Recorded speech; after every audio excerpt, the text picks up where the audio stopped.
राधे राधे दोस्तों, मैं आचार्य पंडित Gangadhar Shastri YouTube channel ज्योतिष गंगा में आपका स्वागत करता हूं।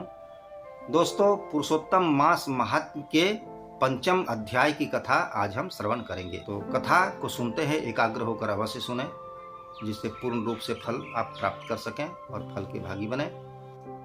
गुरुर्ब्रह्मा गुरुर्विष्णु गुरुर्देव महेश्वर, गुरु साक्षात् परब्रह्म तस्मै श्री गुरवे नमः। वंशी विभूषितकरा नवनीरदाभा, पीताम्बराधरुणबिम्बफलाधरोष्ठात्, पूर्णेन्दुसुन्दरमुखादरविन्दनेत्रात्, कृष्णात् परं किमपि तत्त्वमहं न जाने।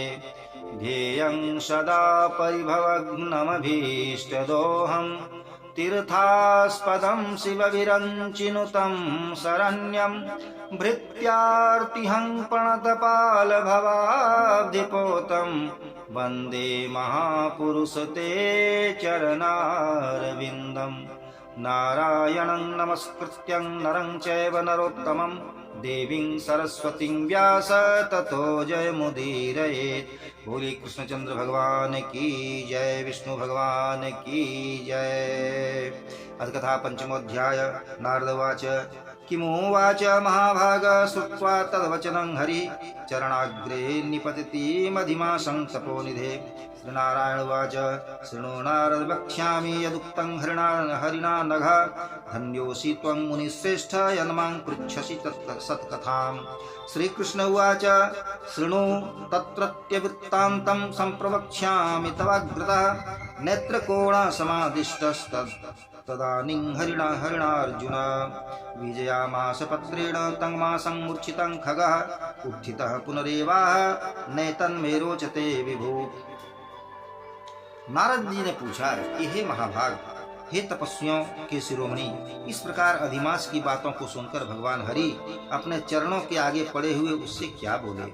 श्री नारायण ने उत्तर दिया कि हे निष्पाप, हे नारद, भगवान हरि ने जो अधिमास से कहा उसे मैं बतला रहा हूँ, सुनिए।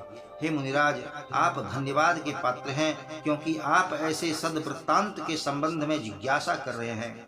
श्री कृष्ण जी कहते हैं कि हे अर्जुन, मैं वैकुंठ का वृत्तांत तुमसे बता रहा हूँ, सुनो। तब भगवान विष्णु ने आंख के इशारे से गरुड़ को आज्ञा दी और गरुड़ मूर्छित हुए मलमास को अपने पंख से हवा करने लगा। हवा लगने पर जब उसे होश आया तो उठकर मलमास फिर कहने लगा कि हे विभु, यह मुझसे अच्छा नहीं लग रहा है। अधिमास ने कहा, हे जगत के विधाता, मेरी रक्षा कीजिए, रक्षा कीजिए। हे जगतीश्वर, हे भगवान विष्णु, रक्षा कीजिए। हे नाथ, मुझ शरण में आए हुए की उपेक्षा क्यों कर रहे हैं। ऐसा कहकर वह कांपने लगा और बार बार बिलखने लगा। तब बैकुंठ धाम के अधिपति भगवान हृषिकेश विष्णु ने उससे कहा कि श्री विष्णु बोले, हे वत्स, उठो उठो, तुम्हारा कल्याण हो, बिलखना छोड़ दो। हे अधिपति रहित, मुझे प्रतीत होता है कि तुम्हारे क्लेश निवारण का कोई उपाय नहीं है। यह कहकर मन में विचार कर क्षण भर में कोई उपाय निकालकर प्रभु मधुसूदन फिर उससे बोले। श्री विष्णु ने कहा कि हे वत्स, आओ मेरे साथ गोलोक में चलो, जो योगियों को भी दुर्लभ है, और जहाँ जगदीश्वर भगवान कृष्ण पुरुषोत्तम रहते हैं, वहाँ वे गोपिकाओं के यूथ में रहते हैं। उन्हें दो भुजाएं हैं, वे हाथ में मुरली लिए रहते हैं। नवीन बादल के समान उनका सांवला शरीर है, लाल कमल के समान उनके विशाल नयन हैं। शरद ऋतु की पूर्णिमा के समान अत्यंत सुंदर उनके मुखमंडल की शोभा है। करोड़ों कामदेव की भांति सलोने और चित्त को चुराने वाले लीला के धाम हैं। हे वे पीताम्बर धारी हैं, गजरा पहने रहते हैं, अजानुलंबिनी, तुलसी, कुंद, मंदार, पारिजात के फूलों की माला धारण किए रहते हैं। उत्कृष्ट रत्नों के बने हुए आभूषण से अलंकृत रहते हैं, प्रेम के अलंकार स्वरूप हैं।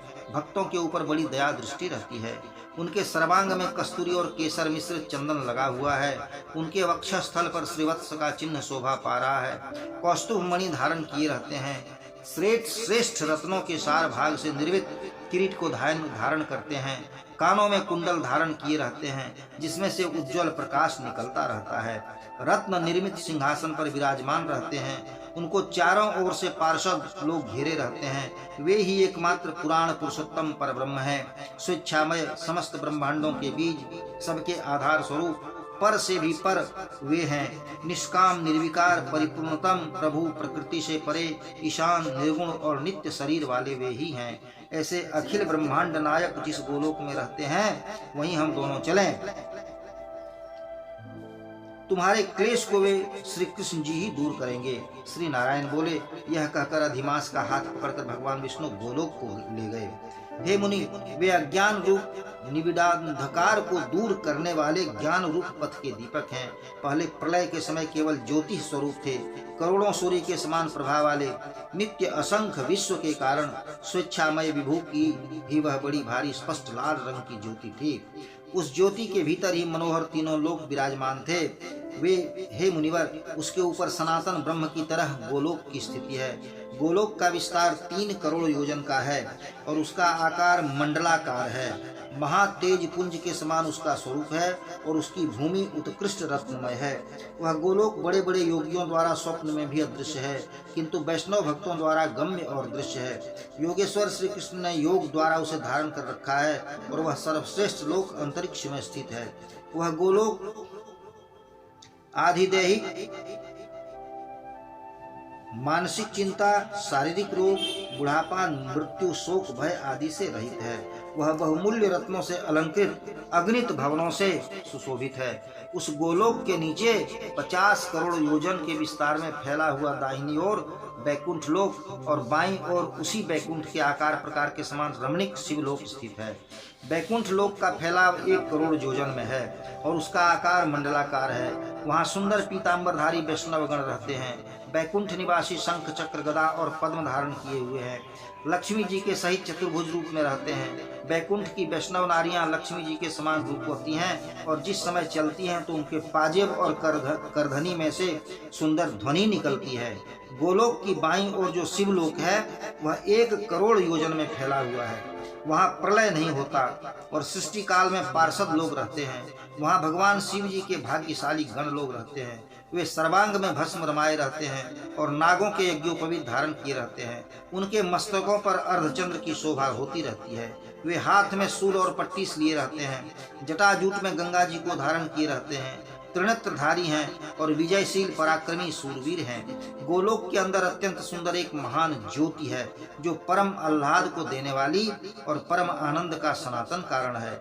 जिस ज्योति का योगी लोग निरंतर योग द्वारा अपने ज्ञान रूपी चक्षु से ध्यान करते रहते हैं, वही ज्योति आनंद को देने वाली, आकार रहित और पर से भी परे है। उस ज्योति के अंदर एक अत्यंत सुंदर रूप है जो नीले कमल के समान सांवले वर्ण, लाल कमल के समान विशाल नयन वाले, शरद ऋतु की पूर्णिमा के समान करोड़ों चंद्रमा की शोभा की भांति मुख वाले, करोड़ों कामदेव के समान सुंदरता के भंडार, लीला के सुंदर आगार, 2 भुजाधारी, हाथ में मुरली लिए, मंद मंद मुस्कुराते हुए, पीतांबर पहने हुए, श्रीवत्स चिन्ह और कौस्तुभ मणि से दीप्तिमान, वक्षस्थल वाले, करोड़ों उत्कृष्ट रत्नों से जटित उज्ज्वल किरीट और विजायट भुजबंद धारण किए, रत्न निर्मित सिंहासन पर विराजमान, अजानुलंबिनी तुलसी, कुंद, मंदार, पारिजात, चंपा के फूलों से गुथी वनमाला से विभूषित है। वही पूर्ण परब्रह्म श्री कृष्ण जी हैं जो स्वेच्छामय, सबके कारण रूप, सबके आधार और पर से भी परे हैं।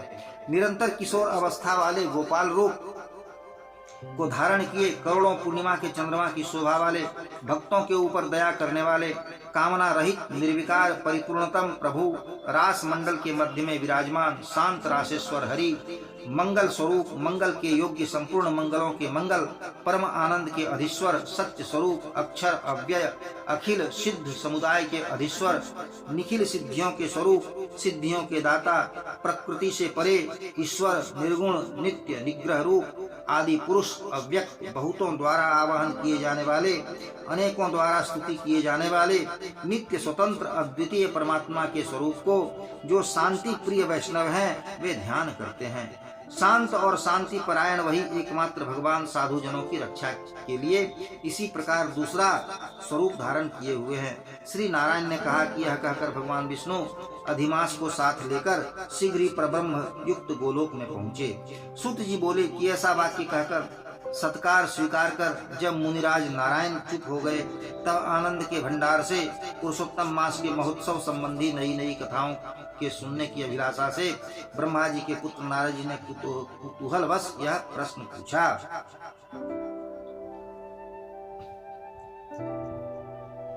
श्री बृहन्नारदीये श्री नारायण संवादे पुरुषोत्तम मास महात्म्ये विष्णुर गोलोक गमनो नाम पंचमा। प्रेम से बोलिए श्री कृष्णचंद्र भगवान की जय, पुरुषोत्तम भगवान की जय। तो दोस्तों, पंचम अध्याय की कथा यहाँ पूर्ण होती है। अब फिर मैं आगे षष्ठ अध्याय से आगे और डाल दूंगा। राधे राधे दोस्तों।